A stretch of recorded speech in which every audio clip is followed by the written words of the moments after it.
You are about to enter a chamber few will ever walk into. Inside are 6 pillars, 6 foundations that divide the weak from the sovereign.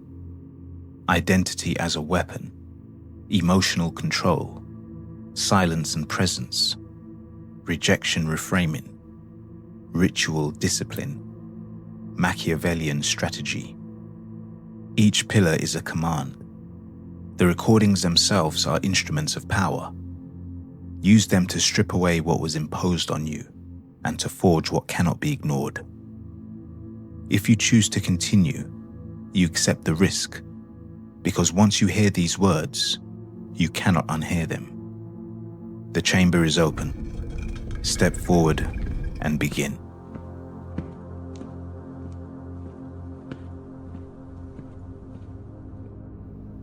Identity as a weapon. You were not born with a fixed self. You were given one, named, shaped, and conditioned. Teachers told you who you were. Parents told you what was allowed. Society gave you labels and you wore them. Without noticing, you became a costume stitched by other hands. But identity is not truth. It is a weapon, and like any weapon, it can be forged, sharpened, or discarded. The weak carry an identity they did not choose. They call themselves shy, awkward, broken, unlucky. They repeat the words that were once carved into them, and in doing so, they remain slaves. A man of dark self-mastery does not inherit his identity. He manufactures it. He decides how he will be seen, how he will move, what he will tolerate. He builds the mask he wears, and he makes it sharper than steel. Because identity is the frame through which the world interprets you. If you enter a room believing you are beneath others, the room will confirm it. If you walk in as though you are the ruler, the air bends differently around you. Identity is not about truth. It is about power. You are not what you really are. You are what you decide to be. So here is your first command. Take inventory of the words you use to describe yourself. Every label, every weakness you repeat, every excuse. Write them down, then strike through them like the names of the dead. Replace them with decrees. Not hopes, not affirmations, decrees. I am precise. I am dangerous. I am sovereign. Words that cannot be questioned, only obeyed. The world will not hand you power, but it will mirror back whatever you project. Forge an identity that cannot be ignored. Wear it until it becomes your second skin. And if the mask you built yesterday is too small for the man you are becoming, burn it and forge a stronger one. Because your identity is not your reflection, it is your weapon, and from this moment forward, it belongs to you and no one else.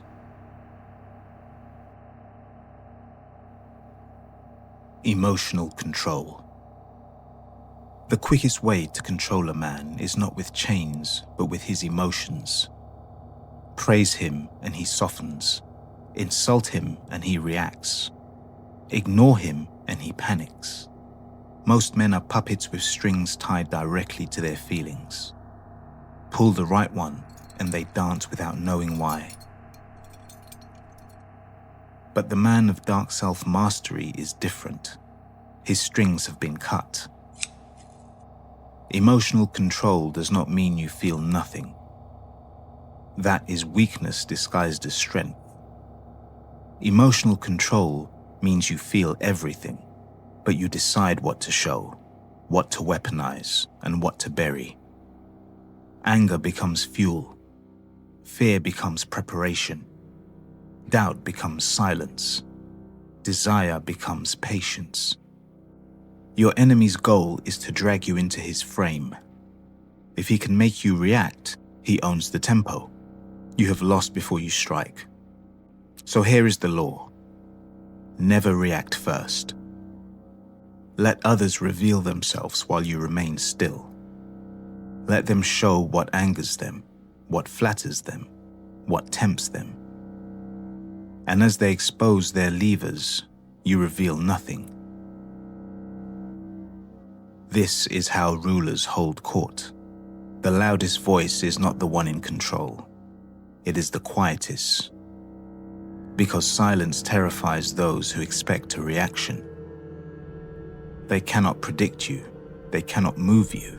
They cannot own you. Train this daily.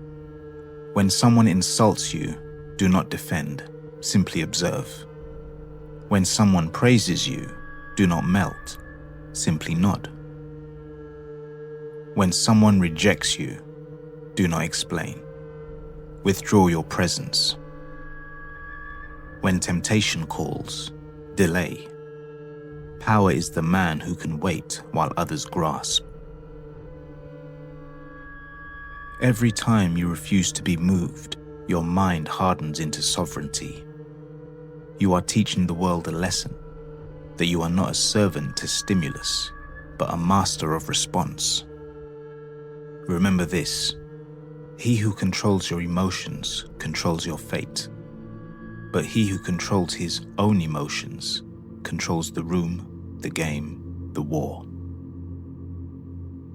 Emotional control is not coldness, it is command. To master it is to become unreachable. The man no one can provoke, tempt, or bend. And when the world sees that nothing owns you, it will begin to bend to you.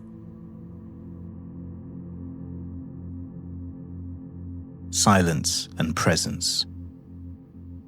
Most men mistake noise for power. They talk quickly. They fill silence with nervous words. They interrupt, they laugh, they explain, they beg for validation. Every sound they make leaks weakness. But silence is gravity. The man who does not rush to fill the void bends the room around him. Presence is not a trick. It is the natural weight of a man who does not need to be noticed. He does not chase attention because attention chases him. Understand this, the one who talks least in the room often controls it, because everyone else rushes to prove themselves, while he sits in stillness, absorbing, calculating, deciding. How do you cultivate presence? 3 disciplines.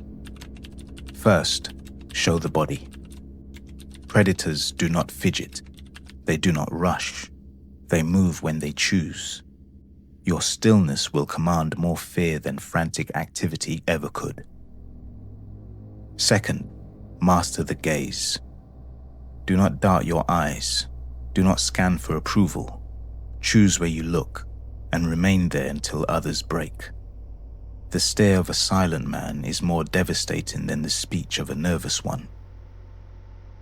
Third, speak like the end, not the beginning. Every word you release must sound final, not a suggestion, not a guess, a decision, delivered slowly, clearly, as if you already expect obedience. Begin training this now. Next time you enter a room, resist the urge to announce yourself. Say nothing. Let the atmosphere shift before you speak. Notice how people fidget in your silence, how they calibrate themselves to your stillness. When you do speak, eliminate softness. Cut out fillers. No apologies, no hedging, no just or maybe. Say your words, then stop. Let silence do the rest. You do not win by speaking more. You win by making others speak into your silence, reveal their hunger, their insecurity, their weakness, while you remain unreadable. Remember, silence is not emptiness, it is intimidation. Presence is not performance, it is gravity. And the man who masters both does not compete for attention. He makes the world lean closer, terrified of what he might say next. Rejection reframing. Weak men fear rejection more than death. They see it as proof that they are not worthy, not enough, not chosen. And because of this, they chase, they explain, they beg to be let back in. But a man of dark self-mastery knows a higher truth. Rejection is not a wound. Rejection is data. When someone rejects you, they are not declaring your worth. They are declaring their blindness. They are showing you what they cannot see, what they cannot hold, what they cannot value. This is clarity, a filter, a test you did not have to pay for. To be rejected is not to be diminished. It is to be directed away from weakness and towards your path of strength. Here is the discipline. First, never appear affected. The moment you show pain, you hand them victory. Hold your face as stone. They must never know if they cut deep. Second, withdraw presence. When something you offered disappears, its value is finally felt. Vanish without explanation, without farewell. Let absence haunt them. Third, reframe the narrative. You are not rejected, you are selecting. You offered a chance to witness your power, and they failed the test. That is their story to carry, not yours. Fourth, convert rejection into leverage. Now you know who is blind to your value. Now you know where your influence has not yet reached. Sharpen your edge. Refine your presence. Make yourself undeniable. Most men see rejection as a wall. You will see it as a mirror. It shows you where you stand and where you must go next. Weak men want to be accepted. Masters want to be remembered. And nothing makes you more unforgettable than vanishing after rejection, only to return greater, colder, untouchable. Burn this into memory. Rejection is not defeat. It is revelation. It tells you what is small, what is blind, what is unworthy of you. And when you no longer chase acceptance, when you no longer flinch at the word no, you become something terrifying. You become the man who cannot be dismissed. Ritual discipline. Freedom without discipline is slavery in disguise.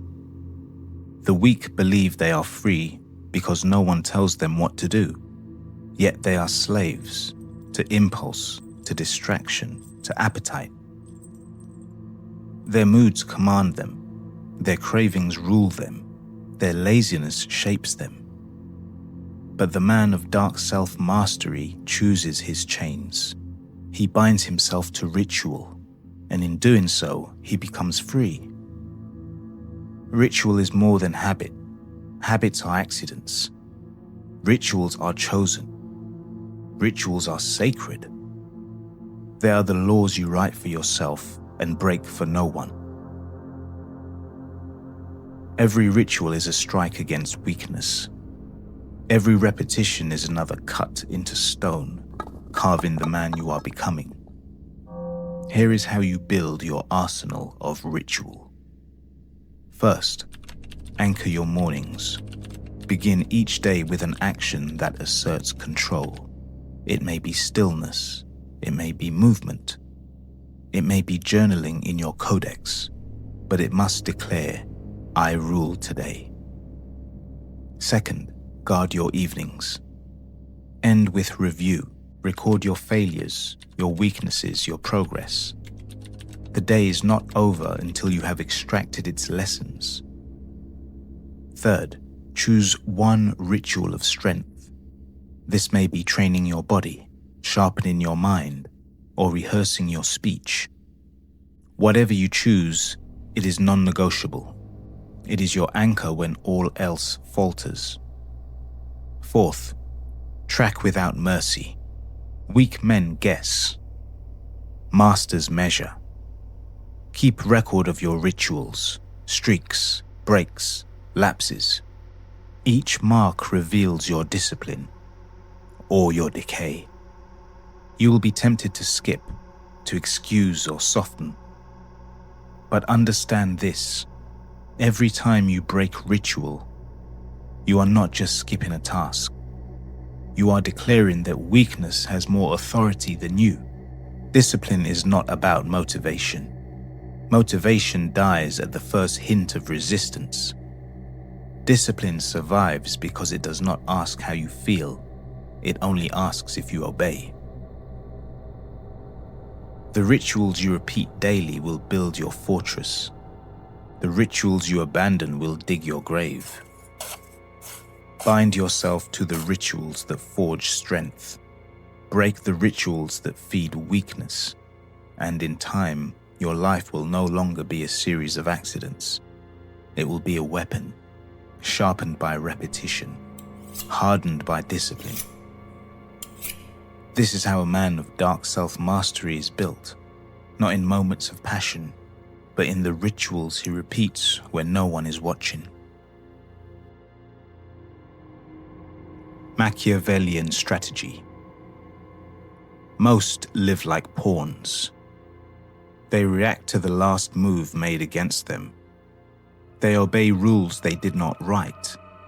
They mistake activity for control, noise for influence. But the man of dark self-mastery knows that life is not a conversation. It is a game of power, and only those who think in strategy can win it. Strategy is the art of inversion, to see what others miss, to act where others hesitate, to withhold where others rush. Understand this law. The bold and the certain rule the hesitant, even when they lack skill. The world bends not to the best, but to the most calculated. So what is Machiavellian strategy?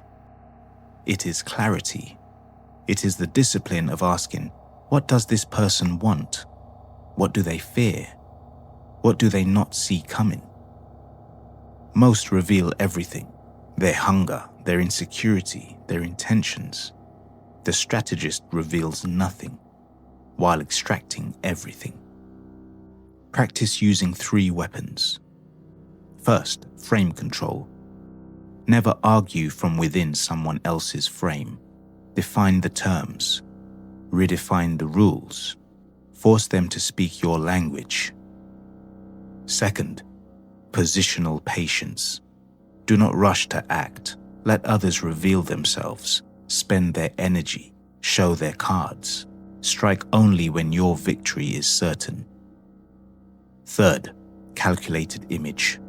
Appear as you wish to be perceived, sometimes feared, sometimes underestimated. Let people believe what serves you, but never the full truth. Remember, strategy is not loud, it is invisible. The man who brags about his plans has already lost them. The true strategist moves in silence. His enemies realize too late that they were pieces on his board.